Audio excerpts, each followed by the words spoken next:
How's it going, guys? It's Sam here, and in this video I am going to give you my step-by-step guide if you're broke. I know a lot of you guys watching this, and a lot of the tips I give, the advice, it requires investment, it requires money. Not a lot, but if you are in a position where you're potentially young, you haven't got a clue what you want to do with your life, you're trying to sort your shit out, and you want a step-by-step guide. I kind of wanted to create this as like the ultimate big brother guide to finances, to business, to getting a grip of your life. And obviously, for those of you who are new here, for those of you who aren't new here, know that what I do is around, paid advertising, marketing agency growth, and all those things that kind of come with that. But this is a little bit more of a generic video that I think some of you guys are going to find super interesting.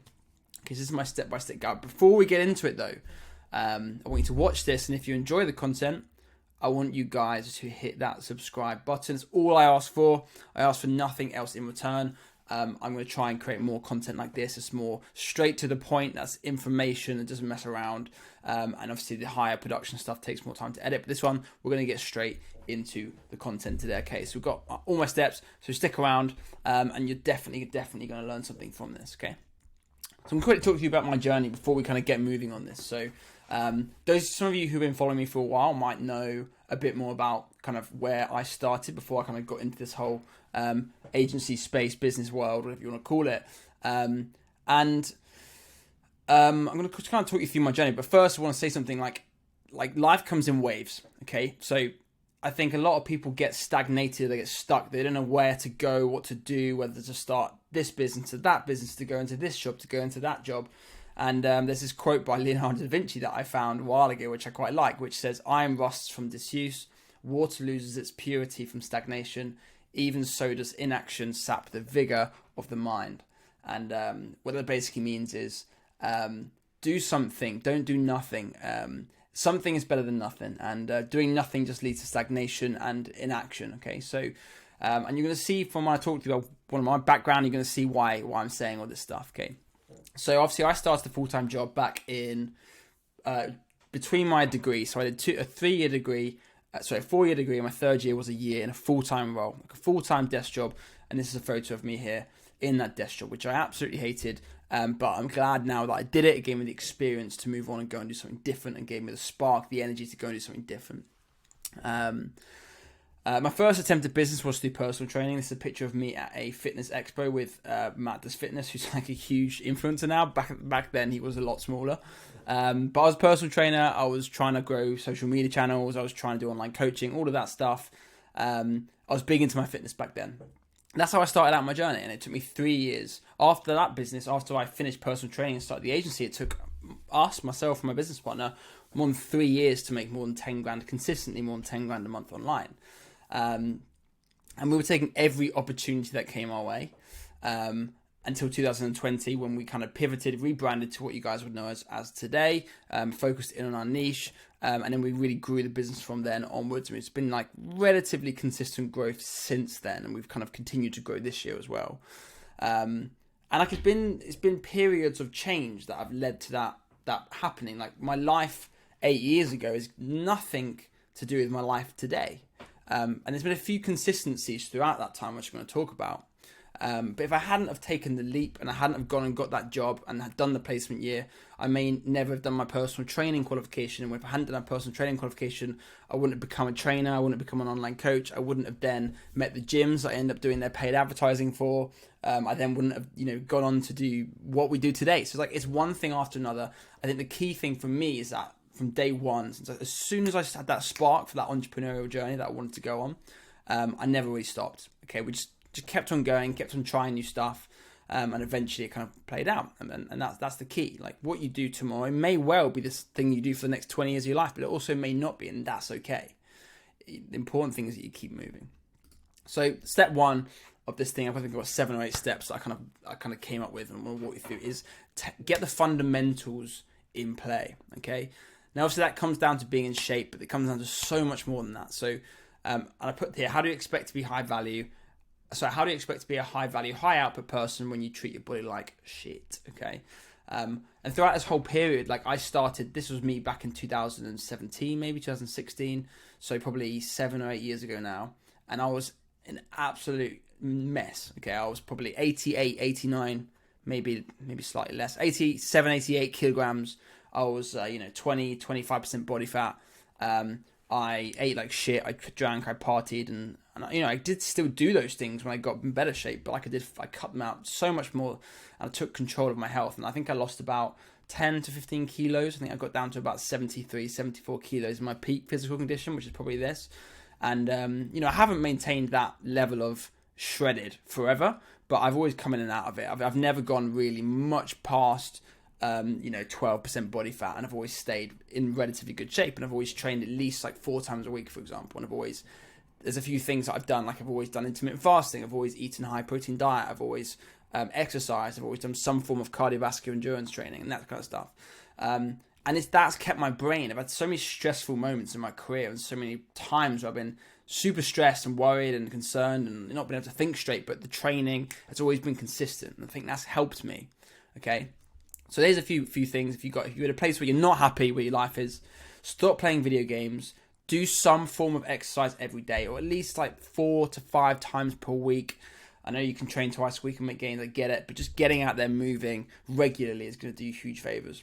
Quit or heavily restrict alcohol consumption. If you're drinking alcohol more than once per week, stop doing that. If you want to be a high output, successful in your career, stop drinking more than once per week, in my opinion. Quit doing drugs, 100% quit doing drugs. Again, this is all my opinion here. This is what I've done, and this is the advice I would give to somebody who's talking to me directly. Try and eat whole, healthy foods. I like to do intermittent fasting, and I also like to eat high protein. I also like to, track my not necessarily my macros, but my calories, to make sure that I don't overeat for what I am, how I'm training, and how active I am. I wear a Whoop, which tracks my sleep. So I get regular sleep schedule. I have the same sleep schedule pretty much every single night. I don't really drink, apart from maybe once every 2 weeks, once every 3 weeks. And that's not heavy drinking either. The odd occasion I might drink heavily, obviously if we've got an event on or something like that. But generally speaking, I've restricted that drink down massively. Okay, and you want to weight train. Weight training is so important, so important. Like weight training or some form of mixed martial arts, or some form of. I personally think endurance isn't enough. I personally think you need to be weight training. It builds strength. It builds a physique that makes you feel confident. Like, again, this is my opinion, but weight training or some form of mixed martial arts, jiu-jitsu, I've done that for a little while, and I know people that do jiu-jitsu. That's a great discipline. And the last point, which I think is quite funny, is stop chasing girls. Like, I don't think anything good comes from chasing girls. I think girls are attracted, women are attracted. If women are watching this, vice versa, I think other people are attracted to a confident person who, is doing what they want to be doing in their life, and they seek that confidence in that person. I think if you're a high value person, you train, you exercise, you're a good person. People, you're going to attract those. You're going to attract women. Chasing them doesn't do you any favors. It's just a waste of time. Okay, that's my opinion. Obviously, I've been in a relationship for a long time. Take that with a pinch of salt. But that is my opinion. If someone comes and asks my opinion, that is my opinion. Okay, and I've spent way too much time in my younger years chasing girls when it was pointless. And actually, I met my partner, who I'm very happy with. She's lovely, and we're engaged to get married. We've been together for 6 years. And she's the best person I know, and there was no chasing there. It was just we met and we immediately clicked, and the rest is history. So that person will come along if you're putting yourself out there into the world. Step 2 is to start acquiring skills. I'm going to move myself over here so you guys can see this. I want to quickly read this out. So when I first started out, I was obsessed with learning everything I could about how to be better at media buying. Media buying is obviously what I do.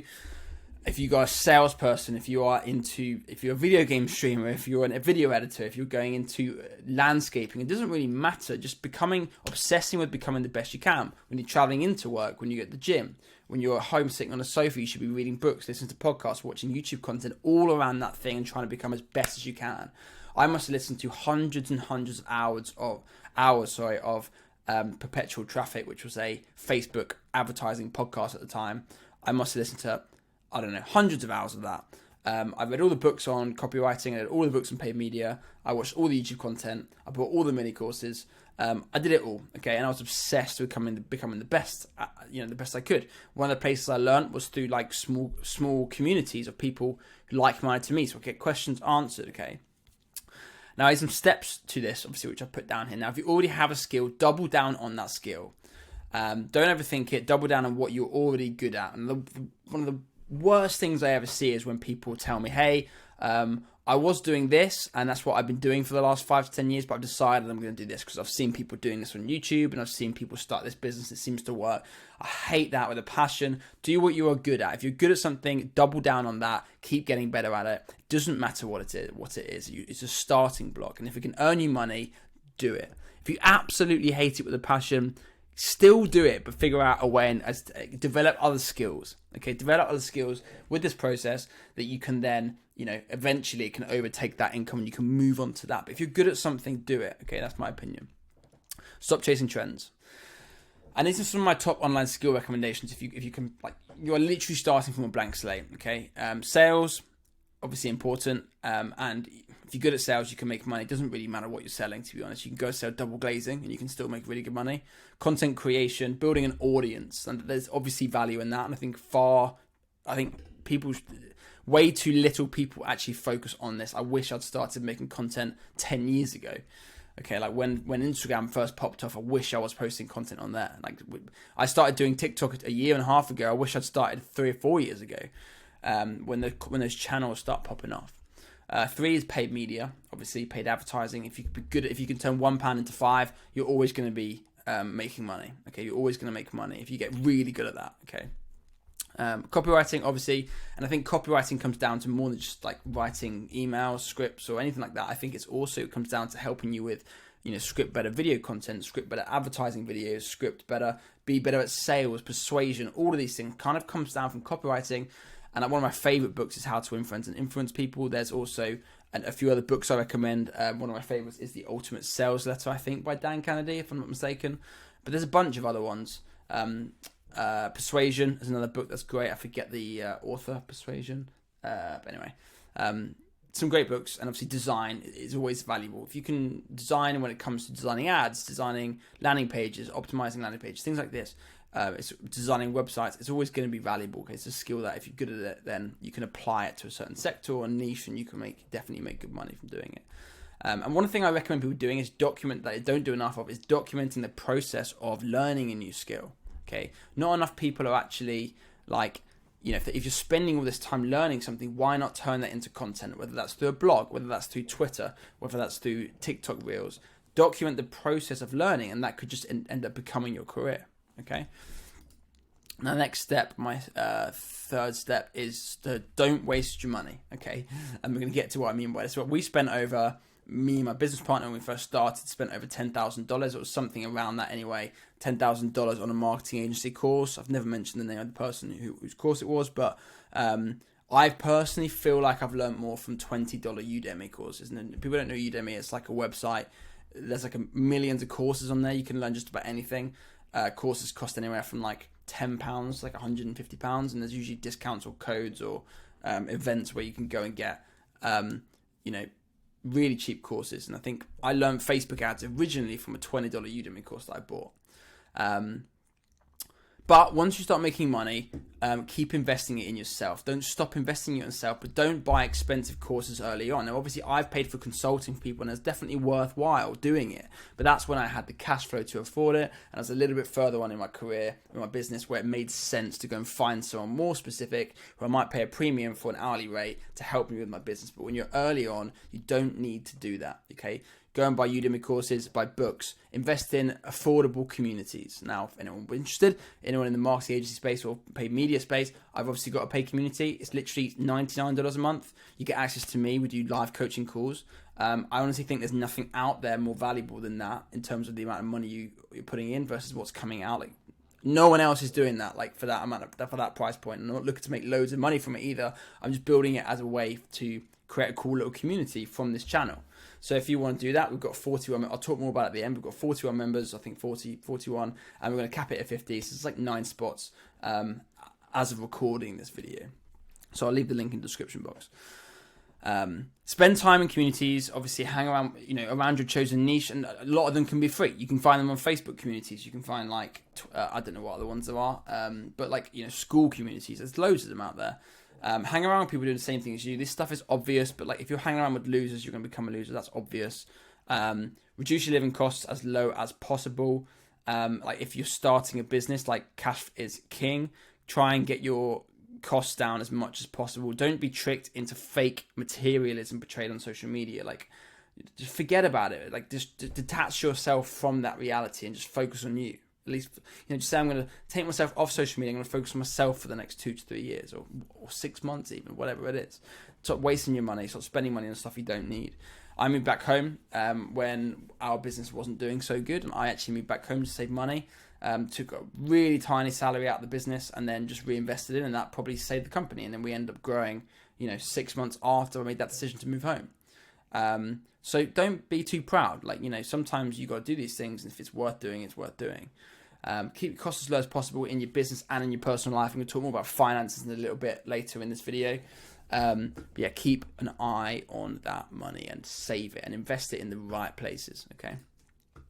Step 4, deep work. Now, to produce at peak level, you need to work for extended periods with full concentration on a single task, free from distraction. That was Cal Newport, and actually something this year that I've started doing again. When I used to do it really well, but I've stopped doing it so well, was just having a 3 to 4 hour. Well, for me, it's more like 1 to 2 hours, but having a few hours in a day where you can just undistracted, you can get on with work. It's not sales, it's not outreach, it's not any of that stuff. You're working on problems, you're writing scripts, you're writing emails, you're writing content, you're designing stuff. Like, you're working on strategy for your business. Like, just sit there and get on with it. Deep work, no distraction, no social media. You want to focus on one thing and do it well. Limit social media usage. Focus on improving your skills and become obsessed with being the best. That's one of my favorite phrases. Okay. Number 6 is my the 10x rule. Now, you may have heard this, you may not have heard this. No, this isn't a Grant Cardone 10x thing. It's the 10x value rule. You should always strive to provide more than 10 times the value that you charge. Provide a 10 times return on investment through paid ads, or save them time at a cost that is a 10th of their hourly rate, for example. Okay, if you're saving them 10 hours a month for £500 a month, and they rate their time at £500 an hour, then it's worthwhile investment, isn't it? You kind of get the point. Whatever your product or service, if you can provide a 10 times the value you're charging, you become irreplaceable. It doesn't matter if somebody else comes on the marketplace.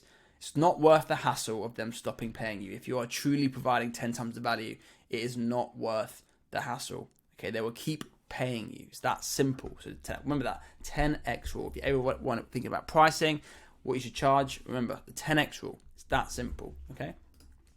Number 7 is constant improvement and iteration. Okay, listen to your clients and customers and constantly improve what you're offering. Too many people try to create the perfect product before they launch something, or they have an agency service and they're trying to do everything, or they're not, or they're just not listening and improving their product. They're trying to fit a square peg in a round hole. You want to start with something simple, and you want to ask your clients, your customers, what they want next. We're talking more about business here. And if you're not in, you don't own an agency, or you're not a freelancer or whatever, maybe this isn't relevant to you, but I think whatever you're doing, you should be like talking to your boss, you should be talking to your clients, and you should be improving your service, improving what you're doing, and getting better, making sure you're moving in the right direction. I think a lot of times people work on the wrong stuff.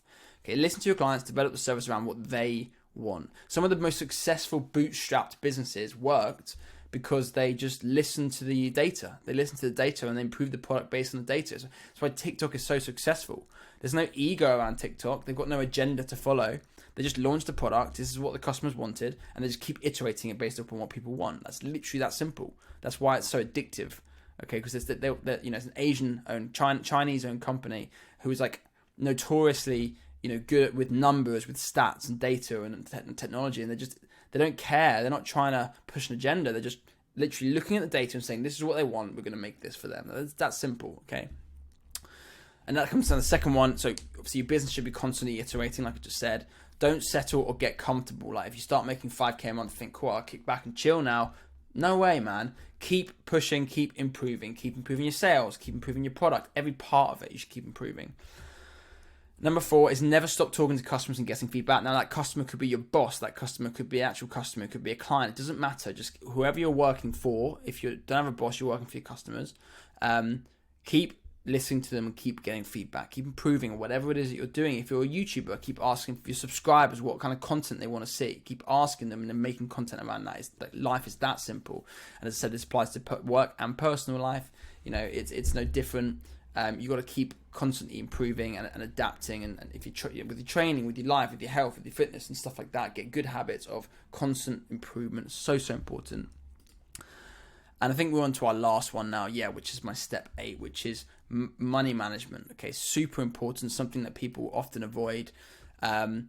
Being bad with money is not an excuse for poor financial management. Being bad with numbers is not an excuse for poor financial management. It's so easy, and I'm going to explain the basics of you so you understand, okay? Now, I've learned the hard way, early on in our business, like we didn't plan for a tax return, and we owed more than we could afford at the time, and that was stressful, okay? And you don't want that to happen to yourself. You want to make sure that you manage your money carefully, okay? And I'm going to talk to you about how you can go about doing that, okay? So personal and business money, like steps, basic steps. Personal, emergency fund. A lot of you guys may have heard this from Dave Ramsey. It's a popular kind of money management strategy, most basic money management strategy, which is have an emergency fund of $1,000 to $2,000. Now, this is just literally money that you put into a bank. You don't touch it. Okay, it's just there. If your car breaks down, you have to pay for a tire. You get a fine, whatever it is. It's there. You don't have to worry about it. Second, this is my second most important thing, before the cash reserves, which we'll talk about, is move 20% of everything that comes into your bank account away for taxes. Now, this is if you're self-employed or you're owning a company, okay, and you're paying your own taxes. Move 20% of everything you earn for taxes. Now, I would say that's valid up to about £50,000 a year, or 50,000, depending on where you guys are. Make sure you know your tax laws and wherever you are, wherever you live and pay taxes. Make sure you know your tax laws. But move 20%. I would say arguably 20% is enough. As a self-employed person, 20% is enough up to quite a lot, up to probably 60 to 80,000 a year. 20% is probably about right. Now, once you go past that, you start going into high tax brackets. In the UK, we have over 50 grand of income. You go into a 30% tax bracket, but if it's anything over 30%, so I think even up to 60, 70,000 of income a year, you should be fine at 20%. But make sure you know your tax laws and just save a bit more than you think you're going to need. It's always nice to have a little bit of cash at the end of the year rather than being fucked and not having enough money, and that could kill you. It could kill you, okay? Number 3, build a cash reserve. 10 grand. When I had 10 grand in my bank account, everything felt better. I felt more relaxed. Everything felt more like, everything was colour. It sounds silly, but everything was like, it was more relaxing. Everything was better. That's just, if you can get that after you've got, this is after tax savings. This is after your emergency fund, 10 grand as fast as possible as cash. So you feel like you're pretty good. Like you could go 3 to 6 months, maybe not 6 months, but three months, and you'd be all right. If you've got low income, so if you've got low costs, you'd probably go 6 months, maybe some people even longer, and you'd be all right. Okay.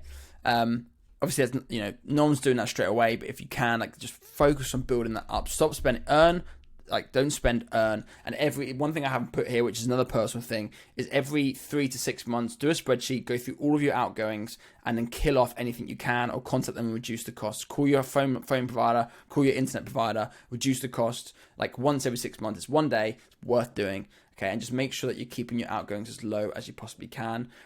And that's that simple. And then once you've done all of these things, then you can start investing in. This is how I do it. This is not financial advice. I'm not telling you what to do.